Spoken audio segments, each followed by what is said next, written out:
Welcome to episode 101 of Talking Dairy. I'm Talissa Squire, an area manager with DairyNZ. In this episode, we're talking about breeding high breeding worth or BW cows and how you can lift genetic gain in your herd. Back in March, DairyNZ and Fonterra ran a series of on-farm events on this exact topic, and one of these was hosted on the South Taranaki farm of Donovan, Croot and Sophie Cookson. These two are first-generation farmers, and they've built a herd that's now in the top 1% for breeding worth. That doesn't happen by accident. Donovan and Sophie are super focused on genetics, and they've been really intentional about the decisions they make. They've followed the DairyNZ 5 ways to a high BW herd. That's using high BW bulls, targeting replacements from your top BW cows and heifers, keeping accurate and detailed records, using DNA parentage verification, and finally, regularly measuring your performance. Donovan and Sophie are doing all of this, and in this chat they share what's working, what hasn't, and what they've learned along the way. So whether you're just starting out or looking to take your breeding to the next level, there's something in here for you. Let's get into it. Let's start with your story. So you guys are first generation dairy farmers who didn't really grow up on a dairy farm. How did you both get into dairy farming? Yeah, so for me, it was a fresh start, I guess you'd call it. A chance to get out of the city and start a career in my early 20s. So I was given an opportunity on the Golden Mile on Skeet Road in South Taranaki. Started as a farm assistant there. I moved up from Wellington, but originally we're both Aucklanders. Never really thought you could have a life in farming and dairy farming, especially growing up in the city. So it was really nice meeting Donovan and being able to live out my dream of actually being a country girl and having this wonderful life on the farm. So here we are. Given where you are now as share milkers, how did that journey into dairy farming start for you in terms of what were your initial roles that led you up to where you are?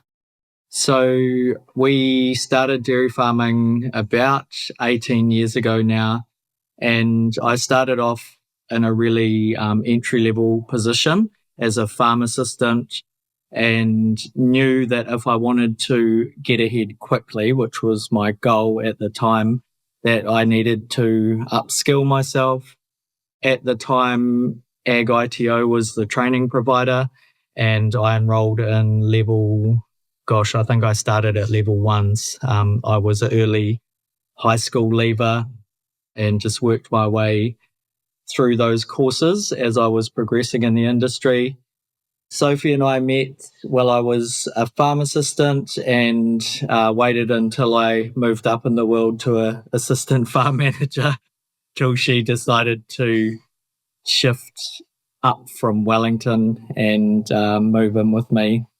And from that position, I went on to be a herd manager on a larger scale dairy farm, again in South Taranaki. And yeah, really loved the challenge of large herd farming. It is a bit of a different kettle of fish in terms of just not getting to know, each and every cow on an individual level by number or by udder.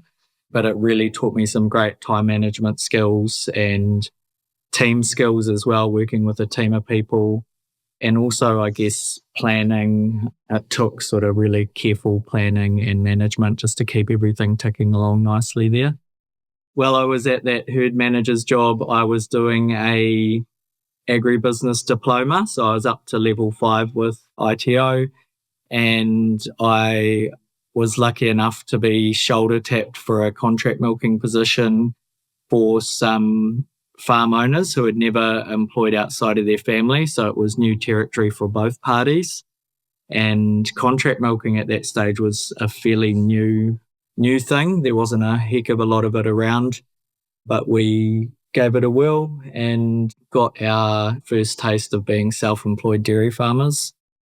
So while we were contract milking, I also went and worked for a vet practice that was nearby. Just started off as like a receptionist and then moved into a vet nursing role. And while I was working there, I got my diploma in vet nursing as well, which was really cool. I also enjoyed using my skills that I'd learned at the clinic back on farm, helping Donovan, with sick calves and doing a bit of on-farm triage, and that's probably where my love of animals and nursing really got put into play for the first time. So 3 years contract milking and working at the vet clinic as well. And then we went share milking. Yeah, so while we were contract milking, we built up a nest egg, I guess you'd call it, for our goal of owning our own cows. We were fortunate enough to have farm owners who could see our hunger for progression in the industry, and they really supported us in terms of letting us rear a few extra surplus heifer calves and things like that on the side. We began trading livestock, I guess you'd say. We would grow out calves into in-calf heifers and then sell them. Along with our savings from contract milking, we got enough money to put our first herd together. Even as a trainee farm manager, I do remember you buying and selling calves and things like that. You know, it was probably when you came back from Farming to Succeed, which was like quite a good program that Grant Taylor ran. And when you came back from that, I just remember you being really ignited with like wanting to take action now to do something, you know, in terms of for your progression. So taking control of and, you know, creating some wealth. And I think we saw stock as a good way of doing that. So you guys have had a really awesome journey going, you know, from those really initial farm assistant stages right up the way to where you are today as share milkers. And so from that, with today's topic, I'm really keen to know, where did your passion for breeding high genetic merit cows come from? Yeah, well, growing up, I didn't know anything about cows. The closest thing to breeding for me was my mum bred cats when I was growing up. And she was very much about pedigrees, and that was quite important to her. And we always had pedigree dogs and things. And I didn't really value that as much at that time growing up, but I always knew pedigree dogs, you know, what to look for. Conformation was something that I quite enjoyed, and like understanding pedigrees. And I guess that progressed as I grew up, because I then became involved with like breeding dogs, and then it sort of happened, you know, when we came into cows, that I was like, oh, you know, this is a whole nother world. And then when you're breeding your own animals, that's quite special as well, because you have that lineage and knowing the dam and the grand dam and the sire and things like that. So I guess for me, that was kind of a way to branch out from what I knew. I remember back in my early stages of farming, my uncle, who was my connection to farming and my sponsor, I guess you'd call it, he bought a cow at a clearing sale when he was out in Toko, out the back of Stratford there. And the cow turned out to be like a superstar brood cow. It was being sold unknowingly at a clearing sale. So he fell upon this cow, and before he knew it, he was getting a lot of attention from the breeding companies in terms of contract matings, embryo transfer work and things like that. And he invited me to go up to LIC up at Newstead to the Bull Breeders' Day. And I don't know, I guess it was just to see how proud he was of that and how much passion and excitement he got from the breeding side of things. I guess that probably ignited a bit of a flame in us as well. The herd that you've bred is currently in the top 1% for breeding worth, and that's no small feat. So what do you think's helped you guys get there so quickly? So during our time in Takarangi, we were fortunate enough to network with some really great people, because that's one thing Donovan and I were saying, like, we really support DairyNZ, and we actually love that, you know, how much you guys do for the industry, and we think it's really great. And it was discussion groups that opened up that network for us of people in the area, because we were new to the area. So going along to the discussion group, you know, allowed us to meet our breeding mentors and network with them. And I guess they saw the passion that we had for cows, and they probably thought that we would be good custodians for them, for their herd. So we were fortunate to have a relationship with some great breeders, Jim and Sue Webster, who are our friends today. They saw an opportunity in us probably to help us into a great herd that we wouldn't just normally be able to go out and buy. So they offered us to buy their herd, which was never really something that we had considered, that we would get the opportunity to do that. And it just seemed like a really great opportunity, like too good to pass up. And although it was difficult, we managed to buy them. So that was a really great fast track for us into some really great genetics that gave us a really good foundation to build from. You know, year on year, we can make improvements and keep growing from that. I believe you guys were telling me that when you purchased the herd at the time, Jim and Sue's herd was actually in the top 1% for BW and PW as well. Is that right? That's right, yes. Yeah, so it was a good little booster to get you guys on the right track on your genetic journey. Definitely. The thing with all of these herd improvement strategies that we're talking about today is that they all require like a significant level of investment, whether that's a financial investment, a time investment, and just a passion for improving our herds. Like for us, it's about, we can see what's coming in the future for dairy farmers, which is less cows. The world's got a growing appetite, so we need to produce more milk, just becoming more efficient in terms of our operations. And we know that you could have 2 cows that do 350 milk solids each and eat, 10 tonne of dry matter of feed, or you could have 1 cow that eats half that and does the 700 kilos of milk solids. So it's just all about driving efficiency for us. Awesome. So when we consider DairyNZ's 5 ways to a high BW herd, one of the key ways to lift BW is to use the right bulls. Firstly, what does high BW mean to you? Do you have a minimum BW cutoff that you guys stick to? Yes and no. We used to. When we first started out, we were probably super BW focused. And at that time, I'd say all the breeding companies in New Zealand were really focused on production. So it was, milk BVs, it was fat and protein were like quite heavily weighted in breeding with. Whereas nowadays, after the DairyNZ consult, actually, recently, it's definitely giving us a more balanced approach with our breeding with. So we're taking into consideration things like udders and fertility and things like that are much more important. What we found was that, because at the same time as us trying to breed a really top-ranking herd, we were also trying to see how much milk we could produce with our herd and ramping production right up. So we were finding that these cows we were breeding were super capable of producing a lot of milk, but they didn't perhaps have the conformation to back that up. So, yeah, we try to take a more balanced approach these days and focus on all aspects of the cow rather than just what she can produce. And I think like with BW as well, we were taking into consideration if we're using a Friesian, we can expect a little hit for BW, and especially if it was a pedigree Friesian or something like that. So just understanding what BW is going to complement a cow and things like that too. Like if you have a cow with a really high BW, you can probably afford to have a lower BW for the sire, especially if he adds something really great like a high fertility. So just now we're able to pick and choose where we can use it or perhaps have a lower BW in some cases.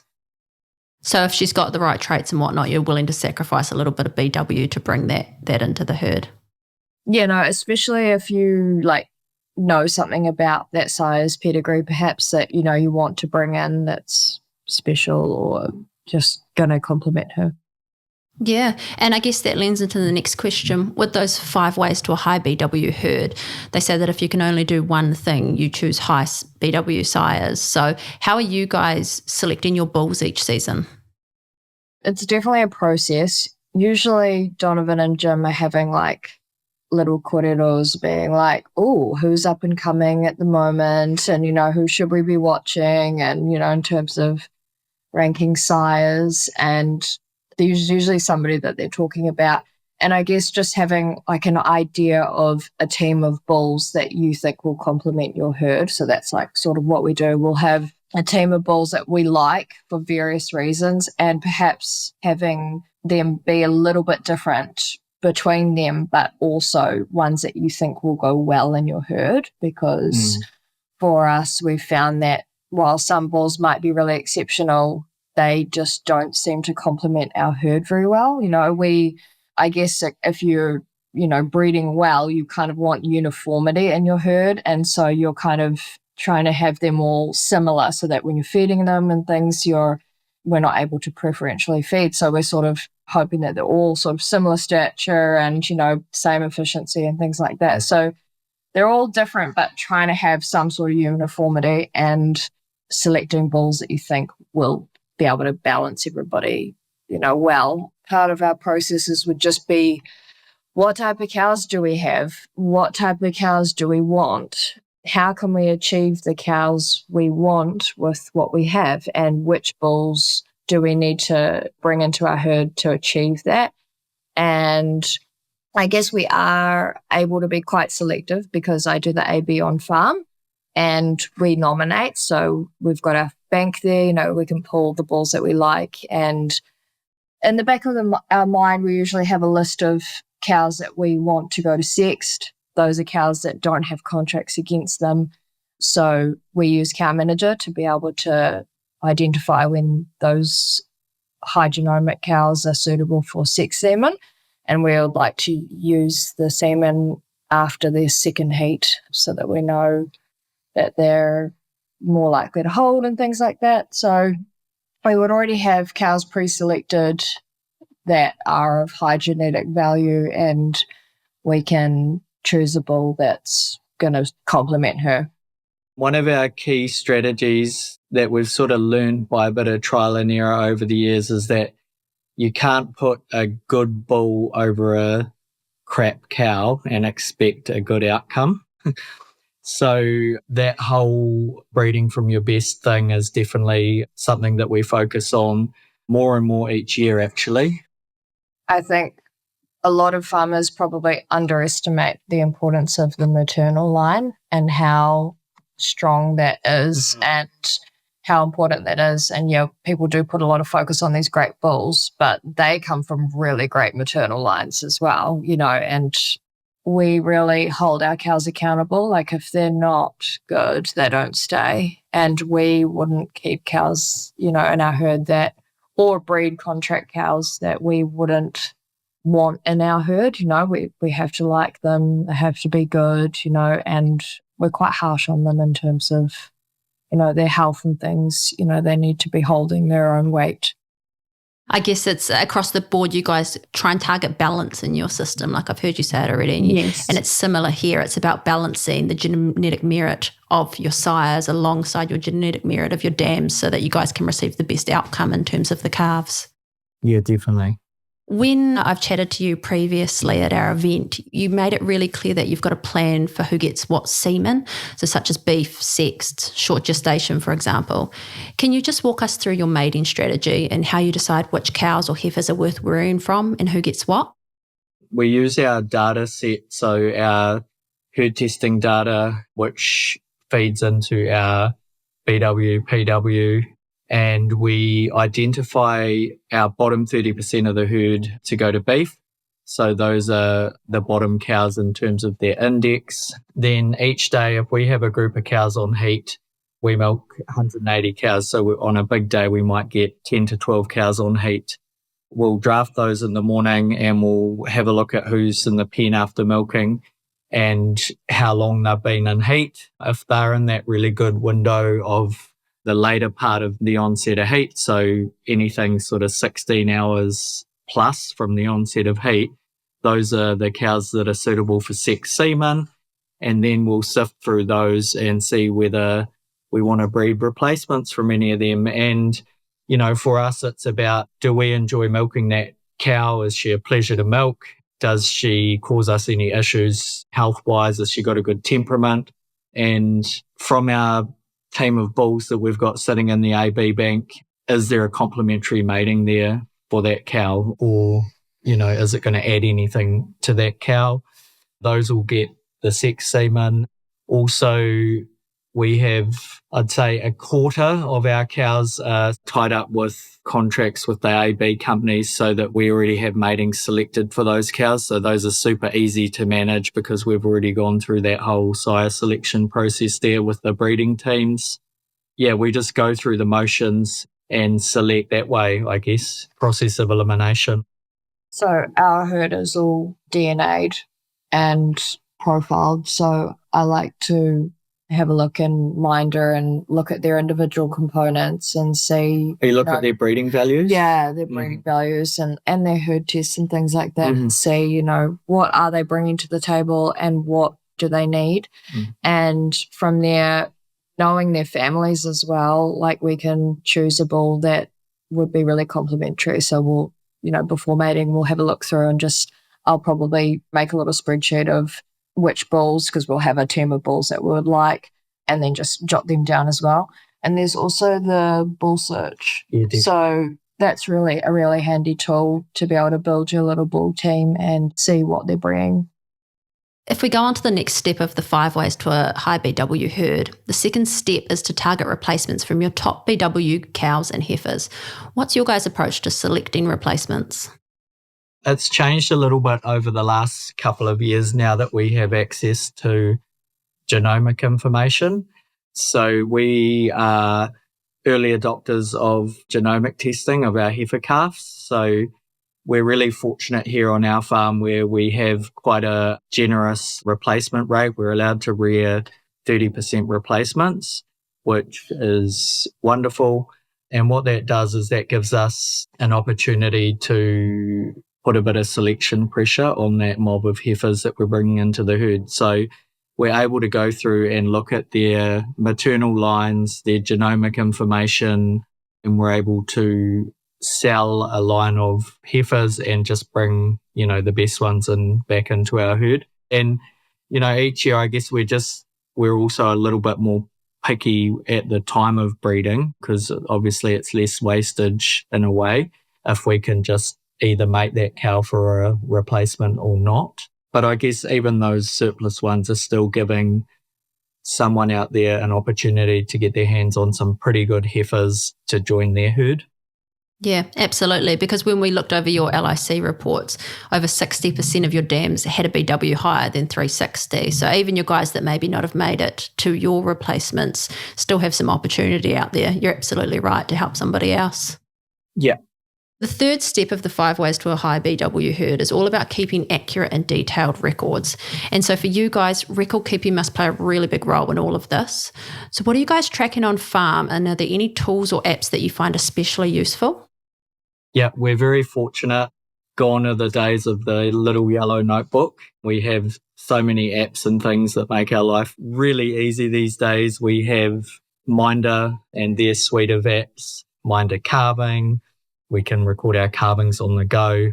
We can tag our calves with temp tags in the paddock in the Minder app and then give them their permanent tags back in the pen later when time allows.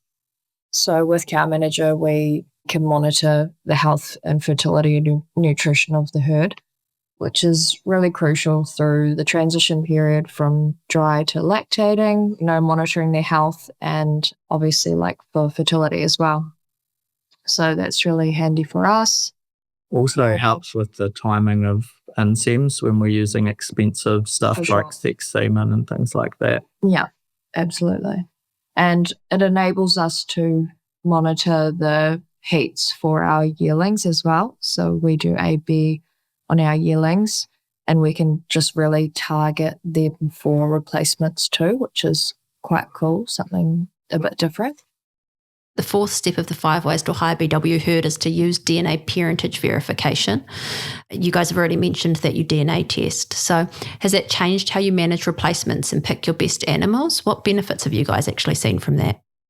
So essentially, I think it gives people confidence wow, it's so much bigger than that though, isn't it? It's like if we don't have G3 verified parentage on our cows and they're recorded against certain size and dams and we're feeding information into Minder and things like that about these animals that aren't recorded properly, it's actually messing with the whole national herd at some level. And if there's enough of that going on, then it's just bad for the industry.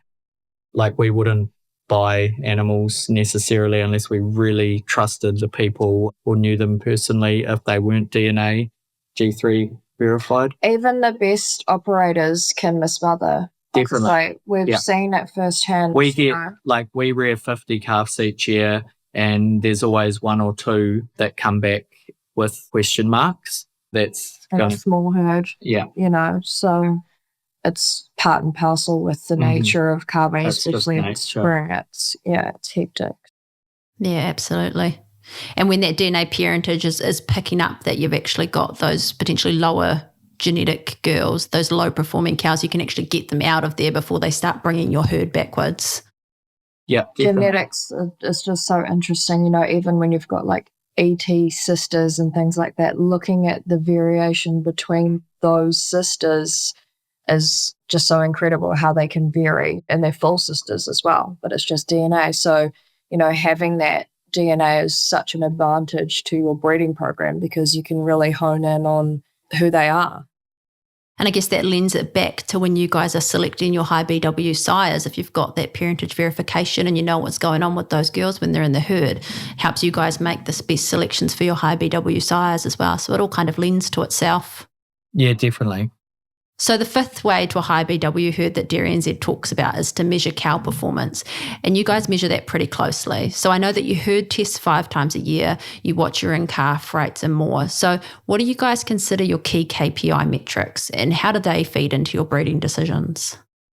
So the way that we sort of operate is we try to just pick one key focus area each season and try to improve it. So the season just been, we really focused on our reproduction and just trying to get back up to those industry targets of, 78% 6-week in calf rate and things like that. We know that the following year, if we have a tight calving spread, we're going to make more milk early on. We're going to have cows cycling earlier, which is going to feed into better repro the following year and give us, selection pressure again at the other end to be a bit more picky about who we choose to carry on into the following season. So key KPIs around that would be like our repro KPIs are really important to us. 3-week submission rate because it feeds into our 6-week calf rate. We've had years in the past where we've really focused on minimizing health issues during calving, because we know that healthy cows are going to make more milk, they're going to get in calf easier. KPIs there would be like percentage of cows that got metabolic issues during calving, or percentage of cow deaths on the farm that season and things like that. Even down to the details of calves and making sure that we have really stringent calf rearing procedures and good health in our calves. We try to minimize losses there as well. And when we look at your guys' dairy-based reports, we can see that the production per kilogram of live weight from your herd was around 136%. And your girls were producing around 630 kilograms of milk solid per cow. Is this something that you guys follow quite closely?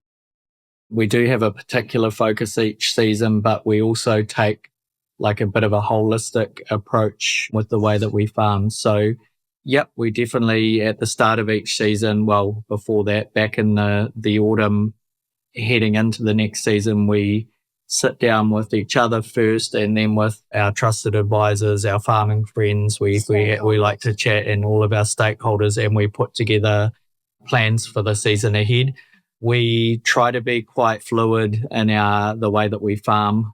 We're not sort of really rigid in our plans. We farm based on what's in front of us rather than what we've always done or what's always been done, because we understand that the weather is forever changing. You can go into a season with all your ducks in a row and then boom, there's a massive weather event or something like that throws everything out. So we try to be quite fluid and flexible.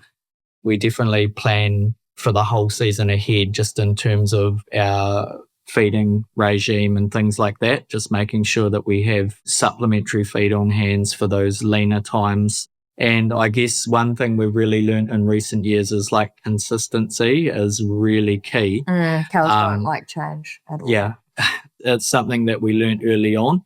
So I say that we're quite fluid, but also we try to be fairly consistent just in terms of getting our cows off to a good start and then reaching a fairly good peak, but then holding them there for as long as we can. You know, we know that it's going to be wet and cold in spring. We know that summers can get really dry and challenging down here. So we try to make sure that we have feed on hand, because even the old school farmers will tell you that silage stacked in the paddock or a hay barn full of hay is always a good insurance policy, and it's never going to go to waste. So. You guys have kind of touched on it earlier. You know, you initially started with that strong BW focus, and then you started really focusing into those BV traits. So can you just tell us a little bit more about the challenges you've had with fertility and type traits and how you're managing that now? When you're pushing production, longevity of conformation becomes really important. You can get cows having first and second lactations and falling apart if their conformation isn't right. And I guess, you know, it's only when you get to that point where you see that there's issues that need changing and things like that. And it's quite a hard one because breeding is such a long game as well that, you know, it takes a few years really to see what the effects of, you know, your mating is, and then is it working or not. And some traits are more heritable than others. I would say that we've learned a lot through our journey, and we're still learning, and we'll continue to do that. Definitely. And yeah, sometimes the proof is just in the pudding, and that's the best way of learning too. We've realized how important conformation is, and we have become more focused around udder conformation and just how important that is, and the engine room of the cow and everything, and just understanding how the conformation traits hold up. Production traits. The production traits, exactly, yeah. I have to say, kudos to all of our farming friends and community out there from all over the country, because there was recently that it was DairyNZ from memory that put out the huge consultation around breeding worth and what we valued as farmers and what we thought perhaps wasn't being highlighted enough in terms of breeding worth. So I have to say kudos to everyone for that, because I have noticed since that consultation there's been focus in some of those conformation traits, and you see it coming through in the bull catalogues. The udder BVs and things like that are definitely improving drastically now. Yeah, definitely. So just bulls with more desirable traits available, and it's more balance. We're not just going for the bulls from one company. We just choose the best bulls that are available that are going to complement our herd. You know, we don't care who's marketing them, really. That's probably one of our things as well. Awesome. And to wrap up our final question of the day, for anyone listening who wants to make a start or take the next step in improving herd genetics, what's one piece of advice you'd give them? Get your ancestry up so you know that those animals in your paddock are who they say they are on paper. Herd test your cows. Be super selective with your mating programs. Don't breed from crap cows, because you're going to get crap outcomes. I would say know your herd, because you can't improve on them if you don't know what you're working with. So know who you're working with and have some clear goals of what you want them to look like or be like, or, you know, what improvements you specifically want to make, and maybe write them down even, have them as actual goals, because there's a lot that goes into it, so many components that goes into breeding. And I guess you could target specific areas as well. Like Donovan said, you know, look at the recording and get that right. And then, because that's pretty much what we've done over the years, is just tick off one thing at a time. And, as it all comes together, the puzzle comes together, it creates a really strong foundation for you to work with. Yeah. So I think what I'm hearing from you guys is know what you want your outcome to be and then start with those small changes to get on that journey. Mm-hmm. Definitely. That's a wrap on this episode. Big thanks to Donovan and Sophie for sharing their journey so openly and reminding us that genetic gain isn't just about numbers. It's about having a herd that's fit for the future. If you're keen to dig deeper, head to dairynz.co.nz and check out the resources on breeding worth and great tools like bull search as mentioned, the in-calf gap calculator and herd averages. We've linked them in the show notes for you. And if you found this episode helpful, share it with someone else who's into breeding or maybe somebody who's just getting started.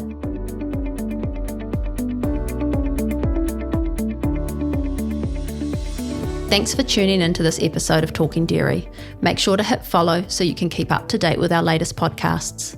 You can also keep up with DairyNZ News on Facebook, Instagram or LinkedIn, or go to our website and sign up for our fortnightly DairyNZ News emails. As always, if you have any feedback on this podcast or have some ideas for future topics or guests to have on the show, please email us at talkingdairy@dairynz.co.nz. Catch you next time.